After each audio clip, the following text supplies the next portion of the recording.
ओम गुरुर्ब्रह्मा गुरुर्विष्णु गुरुर्देवो महेश्वरा गुरुर्साक्षात् परम ब्रह्म तस्मै श्री गुरुवे नमः। आज की कथा नंद महोत्सव।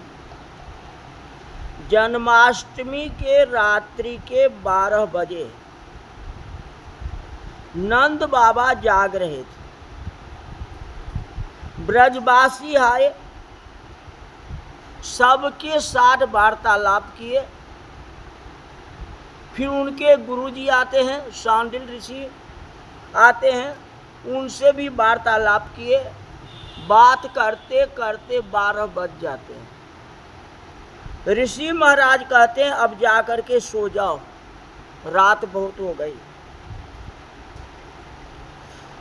नंद जी अपने गादी पर आंख बंद करते हैं, लेकिन आंखों पर जोग माया का प्रभाव है। जोग माया के कारण बहुत गाढ़ी निंद्रा लग गई। लोग जैसे बिस्तर पर सोते हैं तो 10-15 मिनट तो जागते हैं ना, लेकिन ऐसा नहीं हुआ। जैसे ही बिस्तर पर गए वैसे ही गाढ़ी निंद्रा आ गई। और उसी अवसर में वासुदेव जी बाल कृष्ण लाल को लेकर के नंद बाबा के घर आते हैं। बाल कृष्ण नंद जी के घर में जब आए हैं, उसमें नंद बाबा को एक सुंदर स्वप्न दिखाई पड़ता है। नींद में ही दिखाई पड़ता है। स्वप्न में नंद जी देखते हैं मैं गाय का पूजा कर रहा हूं।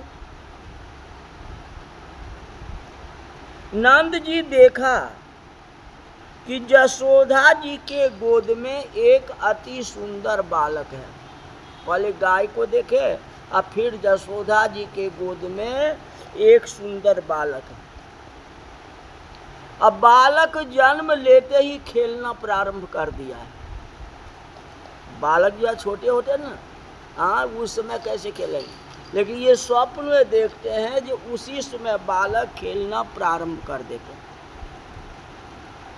नंद बाबा ने विचार किया कि रात्रि में 12 बजे तक मैं पुत्र का चिंतन किया था, इसी कारण हो सकता है ये स्वप्न ऐसा आया है। वैसे नारायण की जैसी कृपा। नंद बाबा के घर में अनेक नौकर हैं। नंद बाबा को गाय प्राण से प्यारी लगती है। गाय की सेवा अपने हाथ से स्वयं करते हैं। जागने के बाद सीधा गौशाला में चले गए और गौ माता की सेवा में लग गए। अभी तक कोई पता नहीं है। जैसे भगवान राम का जन्म हुआ तो दशरथ जी को कोई पता नहीं था। दासी आकर के बोली कि घर में जो है पुत्र का जन्म हुआ है। वैसे ही नंद बाबा तो अपना गौ माता की सेवा कर रहे हैं, और दशरथ जी क्या कर रहे थे? शिव जी की सेवा कर रहे थे। दोनों में देखो। नंद बाबा को याद आती ही नहीं है कि मैं जागता हूँ कि सोया हुआ हूँ। न जाग रहा हूँ, अति आनंद हो रहा है। अब इधर से उधर भाग रहे हैं। कहाँ जाऊं, क्या जाऊं, कैसे करूं। उसी तरह जसोदा मैया जागती है। जसोदा मैया देखा ये चारों ओर प्रकाश है।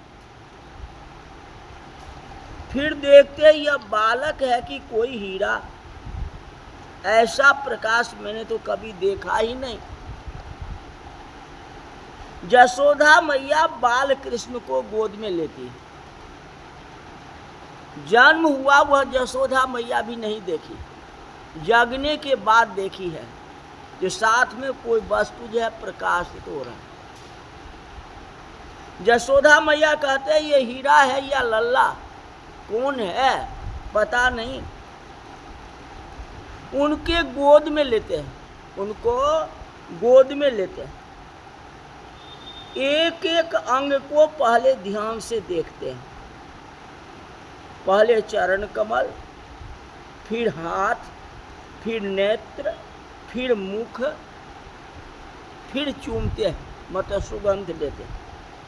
कहते कैसा दिखता है मेरा लाला, कहीं किसी को दृष्टि न लग जाए। नारायण नारायण कीर्तन करती हुई यशोदा मैया नजर उतारती है, नारायण इस बच्चे को सुरक्षा तुम करना। नंद बाबा की एक छोटी बहन है, उनका नाम था सुनंदा। सुनंदा जी जागती है। पहले नंद बाबा जगे, अपने गौ सेवा में लग गए, फिर यशोदा मैया जगी, अपने लाला की दर्शन किए। अब इनकी बहन जो है सुनंदा, वह जागती है और सीधा अंदर जाती। सुनंदा जी ने देखा कि भाभी जी के गोद में तो एक बालक है। बाल कृष्ण का दर्शन सुनंदा को भी हो गया, अति आनंद हुआ। सुनंदा जी ने विचार किया कि मेरा भाई रात्रि में 12 बजे तक तो जागता था, उसके बाद सो गया होगा। भाई को तो बताऊं सोया है या जगा है, ये तो सुबह का समय है, प्रातः काल का समय है।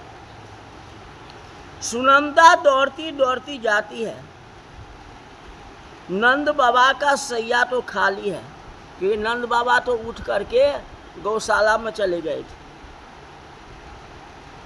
सुनंदा कहते हैं मेरी भाई तो गाय की सेवा करने के लिए गया होगा और कहीं नहीं गया होगा, चलो गौशाला में देखता हूं। नंद जी बाल कृष्ण के दर्शन में तन्मय हैं। उसी समय सुनंदा जी दौड़ती हुई आई और सुनंदा जी ने कहा अरे भैया लाला भयो है, आप किस में मग्न हैं? नंद बाबा तो गौ माता में देख रहे हैं नंदलाल को, हाँ यही सपना वही देख रहे हैं। बहन कहती है लाला का जन्म भयो, आंख से दर्शन करो जा करके, सुनने से कुछ नहीं होगा, चलो। अब श्री कृष्ण ने हृदय में प्रवेश कर दिया। अति आनंद हुआ नंद बाबा को। नंद बाबा को आंखें भर गए, आंखों में प्रेम आंसू है। नंद बाबा पूछते हैं बतलाओ बालक कैसा है? सुनंदा कहती है कैसा है कौन वर्णन करे, पहले चलो तो। अरे ठाकुर जी विराजमान है, नारायण भगवान जैसा बालक है, रंग भी तो श्यामला है, आंख बहुत सुंदर है। भाई तेरा भाग्य का उदय हो गया है, जल्दी स्नान करो और चलो, अब बालक को गोदी में लो, फटाफट करो। ब्रजवासी नंद बाबा को जमुना जी के किनारे ले गए और जमुना जी का बंदन करके स्नान किए।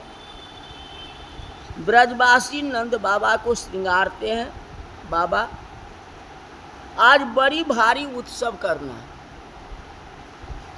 नंद बाबा को आसन में बैठाया गया, शांडिल ऋषि इत्यादि आए, गणपति महाराज का प्रथम पूजा किया गया, पुण्याह वाचन हुआ, नांदी श्राद्ध हुआ, पितरों की पूजा हुई। शांडिल ऋषि ने नंद बाबा को बताया कि हमारे धर्म शास्त्र का ऐसा नियम है कि नाल छेदन होने के बाद वृद्धि का सूतक लगता है। नाल छेदन किया जाता है ना बच्चे को, जानते ही हो ना, इसी कारण से सूतक लग जाता है। तो अभी सूतक लगा नहीं है, अभी आप दान दे सकते हैं। जैसे बच्चे का जन्म हुआ उसका नाल काटते हैं ना, नाल जब तक नहीं कटा हुआ है तब तक सूतक नहीं है। जैसे वो नाल काटते हैं ढोरी से तब जाकर के सूतक होता है, ऐसा कहा गया। तो सांडिल ऋषि कहते हैं जो अभी दान देने में कोई दोष नहीं लगेगा, जब वो नाल कट जाएगी उसके बाद जाकर के जो है दोष लग जाएगा, मतलब सूतक हो जाएगा। कहते बुद्धि का सूतक लग जाए फिर तो आपके घर का पानी भी कोई ब्राह्मण नहीं लेगा। अभी सूतक नहीं है, अभी जितना दान करना है दान कर दो। नंद बाबा एक एक ब्राह्मणों को वंदन करते हैं और वंदन करके कहा कि इस वृद्धावस्था में आप सभी के आशीर्वाद से मेरे यहाँ बालक का जन्म हुआ है। मैं कहाँ से दान दे सकता हूँ, मैं दान देने वाला कौन? इस घर में जो कुछ है सब आपकी है। घर में जाएं, जिसको जो वस्तु की जरूरत हो सो ले जाए। मैं दान देने वाला कौन है? आप अंदर जाओ, जिसको जो इच्छा हो लेने का ले लो। सुनंदा जी दौड़ती हुई आई। सुनंदा जी ने कहा कि भैया भैया ऐसा नहीं है, ये सब तो बालक को आशीर्वाद देने के लिए आए हैं। इनको आशीर्वाद से हमारा बालक सुखी होने वाला है। कहते अन्नदान, वस्त्रदान, स्वर्णदान, गाय का दान, हाथी का दान, गाय का, ये सारे के सारे दान देना है। लेकिन बड़े बड़े ऋषि गाय बन करके आए हैं। यहाँ जो है बड़े बड़े ऋषि गाय बन करके आए हैं। हजारों वर्ष तपस्या करने से बुद्धि में काम नहीं निकलता है। श्री कृष्ण कृपा करे। ब्रह्म संबंध सिद्ध करने के लिए सभी प्रकार का अभिमान छोड़ करके नंद बाबा के घर में गाय बन करके आए। श्री कृष्ण हमारी पीठ के ऊपर हाथ रखेंगे, प्यार करेंगे, हम वृंदावन को जाएंगे, हमारा ब्रह्म संबंध सिद्ध होगा। ऋषि रूपा गायों को खबर पड़ी है, बाल कृष्ण प्रकट हुए। गैया नाचती है। नंद बाबा को आश्चर्य होता है कि मेरे यहाँ बालक हुआ है और गाय को खबर कैसे पड़ गई, बताओ। इतना उत्साह, इतना आनंद गाय को मैंने कभी देखा ही नहीं। गोपाल आया है, गाय को भी आनंद हुआ। नंद बाबा ने ब्राह्मणों को गाय का दान किया है। नंद बाबा ने ब्राह्मणों को गाय का दान किया। कितने ही ब्राह्मणों को 108 गाय दी गई, किसी को 200, किसी को 500, किसी को 1000 गाय। एक भूदेव दौड़ते हुए आए, ब्राह्मण दौड़ते हुए आए। नंद बाबा से कहा कि बाबा बाबा, यह जो बालक हुआ है ना, मेरे आशीर्वाद से हुआ है। अपना बड़प्पन, मैं आशीर्वाद दिया था इसलिए तो ये बालक हुआ है। बाबा 3 साल हो गए आपके लिए मैं उपवास करता हूँ। 3 साल से, 1 साल तो ग्वाल बाल ने किया ना निर्जला एकादशी, ये कहता है 3 साल से मैं कुछ खाया ही नहीं, उपवास किया हूँ आपके लिए। मैंने 3 वर्ष हुए अन्न खाया ही नहीं। मैं उपवास करके गोपाल मंत्र का जाप करता हूँ। मेरे आशीर्वाद से आपका यह पुत्र हुआ है। बाबा, मेरे इष्ट देव नारायण हैं। कल मैं जप करता था तो मुझे खबर पड़ गई थी कि मेरे इष्ट देव की मुझे आज्ञा है, इसलिए मैं बोलता नहीं हूँ। बाबा, आपका कन्हैया कौन है आप नहीं जानते हो। आपकी कन्हैया कौन है आप नहीं जानते। मुझे आज्ञा है एक अक्षर बोलना नहीं है, इसलिए मैं बोलता नहीं हूँ। 3 वर्ष तक मैंने उपवास किया है। दूसरे ब्राह्मणों से मेरा सम्मान विशेष होना चाहिए, क्योंकि मेरी इच्छा से आपके यहाँ संतान की प्राप्ति हुई है, मेरे आशीर्वाद से हुई है, इसलिए मेरा सम्मान विशेष होना चाहिए। कोई ब्राह्मण नहीं बोला, ये कहता मेरा सम्मान विशेष होना चाहिए।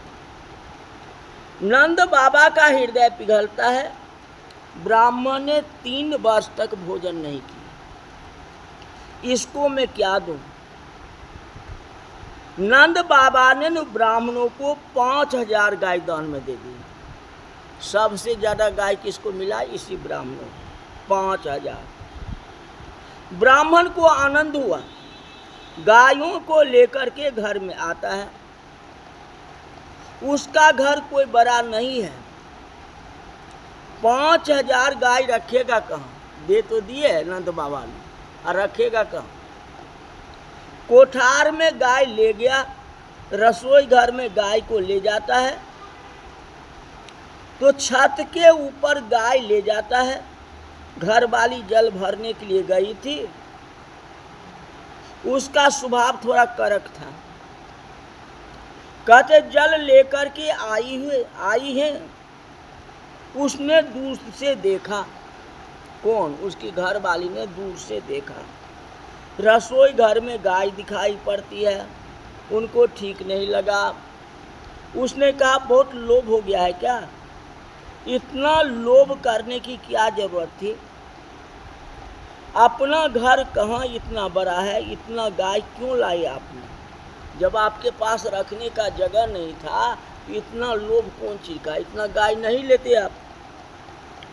ब्राह्मण ने हाथ जोड़ा और कहा कि आप गुस्सा मत करो, आज आनंद का दिन है, आज आनंद का दिन है।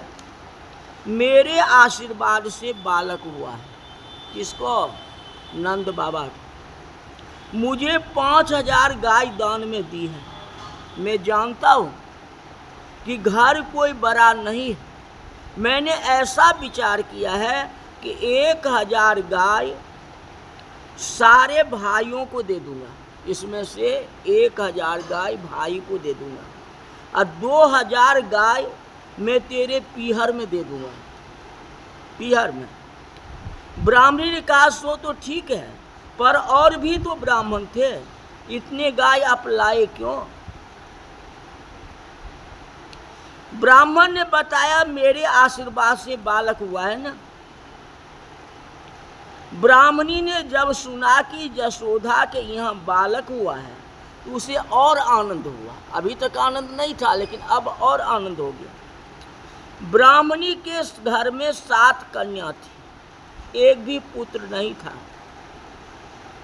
ब्राह्मणी यशोदा के यहाँ बैठने के लिए जाती थी, हृदय से आशीर्वाद देती थी। यशोदा, नारायण से मैं रोज प्रार्थना करती हूँ कि मुझे पुत्र देना नहीं, यशोदा जी को ही एक पुत्र देना, मेरे को पुत्र नहीं चाहिए। यशोदा, तेरे घर में बालक का जन्म हुआ है और अति आनंद हो गया है। अब आगे क्या कहेंगे? पहले तो ब्राह्मण बोले, पंडित जी बोले, तो 5000 गाय मिल गई। अब पंडितानी क्या बोलती है और यशोदा क्या दे? तो नंद बाबा ने दी। हाँ, अब यशोदा मैया इसको क्या देती है? ब्राह्मणी को, पंडितानी को। ये कथा कल बताएंगे। आज की कथा यही तक रही। बोल वृंदावन बिहारी लाल की जय।